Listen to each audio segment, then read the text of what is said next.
That's right. The time is now to make that charge towards the postseason, and it'll get started with two teams that'll probably see each other again in November. It was a big one for our game of the week. Let's go to Scioto County Ed Miller Stadium in Wheelersburg. The Pirates playing host to the defending champion Ironton Fighting Tigers. I couldn't wait for this one.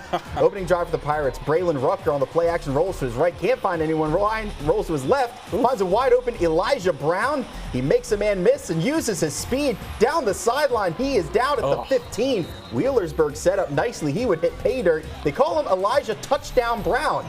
So from 2 yards out, he punches it in for the Pirates touchdown. They lead it 7-0. Well, a couple drives later, Ironton responds. The handoff to Zane Williams, and he loves yards after contact as he's bouncing off tacklers left and right all the way down to the 12-yard line. And then a few plays later, Caden Edwards fakes the handoff on the zone read, keeps it himself, and he is in for the rushing touchdown. After a missed two-point conversion, they trail 7-6. Not much action until the end of the half. Beckham Wadiger, the sophomore kicker, nails it from 24 yards out. Ironton takes a 9-7 lead at the half, but it's Wheelersburg getting the monumental win at home over Ironton, their first win over the Tigers since 2021. We'll talk more about that one later, Ryan. Let's head up to Barnesville. A big one for the GW Patriots on the road against the Shamrocks. Patriots trailing 7-0, facing third down. Cy Persinger takes a shot deep downfield. This one's going to be picked off by the Rocks. Cole Francis makes a nice return to set his offense up with a chance to take a 2-score lead. Not what GW wanted early in this game. The Patriots defense holds strong and forces a punt. Now 2nd and long. GW hands it off to Jaden Black, and he breaks free. Cuts it outside and gets to the marker to pick up the first down. That's a great pickup for GW. Persinger not letting the interception earlier get to him. He's going to air this one out too. And this finds a wide open Samaje Wesley, who walks in for 6. GW ties things up at 7 on the deep pitch and catch. Under a minute to go now, and the Rocks, they're going to go to their 210-pound running back, Trey Tolliver, who just muscles his way into the end zone. Puts Barnesville back up 14-7 into the half, but GW would end up winning this game 17-14. They snap Barnesville's 42-game winning streak. What a win for the Patriots, and we'll talk more about them as well on the point after. Let's go out to Ona, Knight Stadium. Someone's going to try and get their first win. Cabell Midland battling Hurricane. Here's Hurricane early on. Quarterback Isaiah Kutcher is going to make this pass to A.J. Gregory. He's going to get some blocks and heads towards the sideline. He's going to get up the field for a big gain before stepping out of bounds. They would not be able to score on that possession. Next play, Bryson Smith takes the snap. He's under center. They hands it off to Logan Scholl, actually the quarterback. So a little wonky formation there, and he's going to get into the end zone for the touchdown.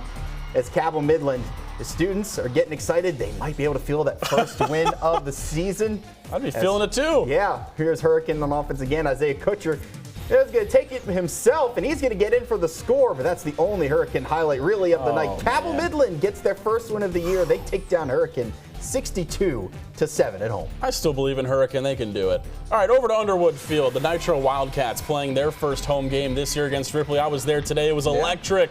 Both teams 3-1, looking to keep their win streaks alive. First drive for the Wildcats ends in a touchdown for running back Chris Radcliffe, his first of many tonight. Ripley will not be able to answer back. Nitro gets the ball again. This time they hand it off to Takai Porter, who gets blocks down the field, and he's off to the races. That's an over 60-yard play up the field to put Nitro up 14-0. And early in the first, Ripley just, they couldn't get their offense going this game, but their band was loving it. They were playing some good tunes. It sounded good, I bet. Yeah, Wildcats, they're back in once again. Here's a drop back pass to a WVU commit, Malachi Thompson, who gets both feet in for the score. He's a stud indeed, showing off his commitment with a Mountaineer sticker on the back of his helmet there.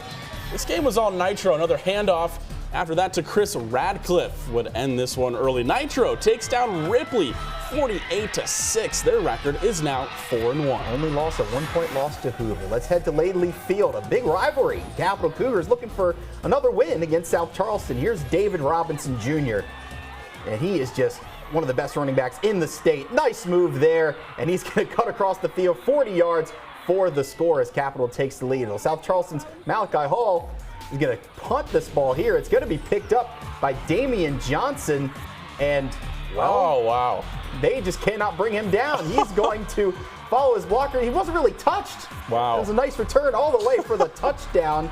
Capital with a big lead in this one. There's South Charleston trying to get something going. Landon Workman finds Amari Valentine. He's quickly taken down midair. That's a big hit there by Robinson. And then here's Elijah Mason to Malcolm Brown for the South Charleston touchdown, but a late score gives Capital another win. They take down South Charleston 35-24. Oh man, all right, Ryan, you like this one. Crawford Field in St. Albans. The scoreboard wasn't working. Oh my goodness, how'd they know? I knew what was going on. That wasn't bringing down the vibes though. Spring Valley and St. Albans. Starting the first quarter, Spring Valley up 7-0. They'll get in the end zone again. Cameron Purdue runs it in himself. Timberwolves up 14-0.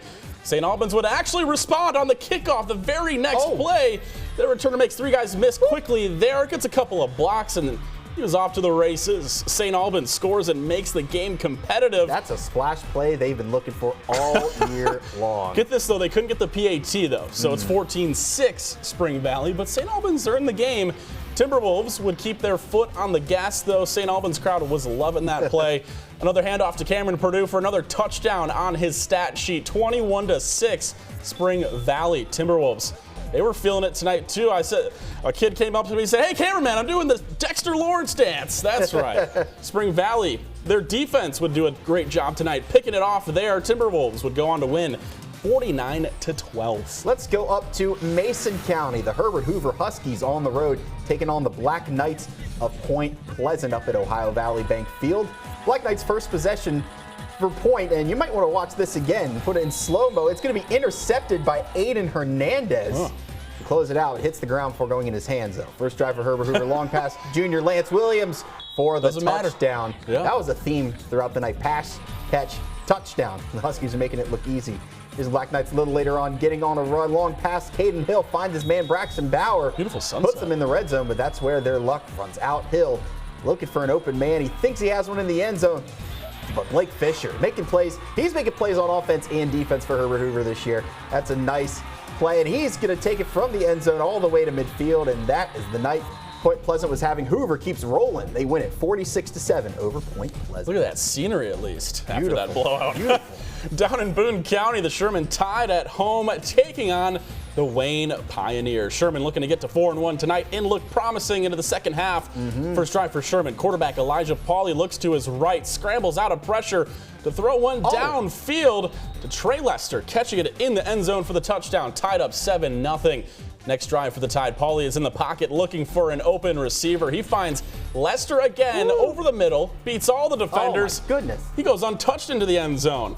After a missed PAT, Sherman goes up 13-0. Wayne now making some noise on offense. Quarterback Try Hayton hands it off to Dante Worrell, who gets a big hole from his line, and he heads for the end zone before the ball is knocked out by the Tide's quarterback, Elijah Pauly. That's right, quarterback and DB. Scooped up by Sherman's Chase Southern. Wayne will get on the board, though, as Hayton is going to keep the ball himself and muscle it into the end zone. Sherman beats Wayne 39-20. Got tons of more football games to cover, including a big one out at Putnam Stadium in Ashland. The Tomcats and Greenup County Musketeers meet every single season, and the Tomcats have won every matchup since 1999. So would that change tonight? Let's head there now. The Tomcats playing their rival, the Musketeers. Students loving it. A little Hawaiian theme there. Ashland wastes no time here. Cameron Davis going to find a lane and take it to the house on the first play of their opening drive. Davis, another multi-touchdown game for him. He's been hot the last few weeks. As Ashland goes up 7-0. As Greenup goes 4 and out, Tomcats get the ball back, begin driving upfield until Brody Simpson, who's carrying it here, he's going to get tackled from behind. He looks like he's got a nice gain, and the ball pops out, and Greenup recovers. So maybe a little momentum. They follow up the turnover with a little trickery, a little halfback pass. Nolan Clarkson going deep, wide open. Casey Gammon. Greenup would go on to score on this drive to tie the game up at 7. Watch out, cameraman. Watch out. But I think they're a little too much for the Musketeers. Trevante Taylor makes a nice cut up the middle of the field for the touchdown. 3 Ashland running backs will get into the end zone in just the first half. Ashland wins their 27th in a row over Greenup County, 35-21 the final here. All right, a big game down in Paintsville as Johnson Central is hosting Boyd County. Big game for both of these teams. It was absolutely massive. In this first quarter, Golden Eagles have possession, looking to throw. The ball is actually going to be fumbled and recovered by Ian Branham with a turnover on downs for the Boyd County Lions. Lions not able to make it into the end zone on their drive, though, in the second quarter. Golden Eagles have possession, handed off to Logan Music, who ends that's a great name. in the end zone and opening right down the middle. He heads it right in there. The Lions get the stop 2 yards away. Next play, Austin Sloan hands it off to Colin Cantrell. Cantrell showing some power, pushing it into the end zone for the touchdown.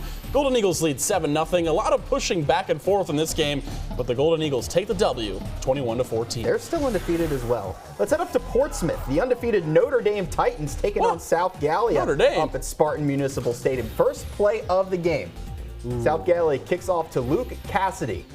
And he's going to run across the field, and my goodness, the speed on the outside. That looks like a grown man. Notre Dame goes up 7-0. They look like the Fighting Irish tonight. Next possession for the Titans, 3rd and 2 from the South Gallia 27. Cassidy hands to Bryce McGraw, runs for a first down, 3rd and goal from the 4. Here's Cassidy to Bryce McGraw, and that's a Notre Dame touchdown. They're up 14-0. The Rebels trying to get some action going here. Hunter Wright finds Judah Cremines, deep pass for a first down for South Gallia as he points first down there. South Gallia 2nd and 5 at the 16. They hand to Lane Wright, and he bounces his way in for the touchdown. But Notre Dame, look at this barn burner. 56-46 the win over South Gallia at home. It's a big one. All right, just down the road at the Coliseum, the Trojans looking to get a home win against Chesapeake. Quarterback Marcus Locklear hands it off to Fernando Poxies. He gets in for the end zone for the touchdown. Portsmouth up 21-0. Later on, Jacob Roth kicks it off to Chesapeake. Andrew Isaacs, he's going to have a good return here, but he was forced out in midfield. You'll want to watch this play because that's a good move. Good move, good hitting. Things get a little chippy here, and the refs are going to actually have to calm it down. Look at that late hit. He's already out of bounds, and he's talking. Hey. He's talking there. Let's calm down a little bit. Guys. All right, next play, Aiden Nestor Howard drops back and rolls left. He's going to make this throw, but ball is tipped, and it's intercepted by Caleb Johnson. He's going to take it into the end zone with all of his convoy of linemen there for the pick 6. Portsmouth up 28-0. Later on, Chesapeake punts, and the ball is blocked by Portsmouth and recovered by the Trojans. They bring it down to the 1-yard line there. Trojans score on the next play. They're up 35-0. Portsmouth would go on to shut out Chesapeake and a win at home, 49-0.